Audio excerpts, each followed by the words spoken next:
হযরতে ফারুক আজম মুসলমান বানিয়েছেন, উসমান ইবনে নূরাইন মুসলমান বানিয়েছেন, মাওলা আলী মুসলমান বানিয়েছেন, আর ইমামে হুসেন রাদিয়াল্লাহু তাআলা কারবালার মাঠে জীবন দিয়ে মুসলমানের ঈমান বাঁচিয়েছেন।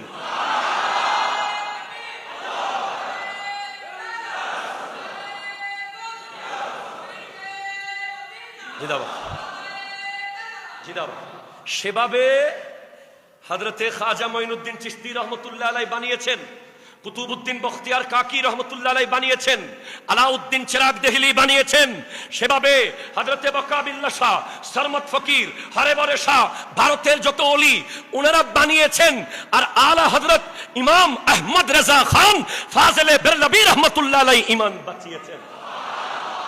এবার বাংলাদেশে আসেন, শাহজালাল ইয়েমানি বানিয়েছেন, শাহ পরাণ বানিয়েছেন, শাহ সুলতান বলখি বানিয়েছেন, শাহ সুলতান রুমি বানিয়েছেন, শাহ মাকদুম রূপোশ বানিয়েছেন, শাহ আলী বাগদাদি বানিয়েছেন।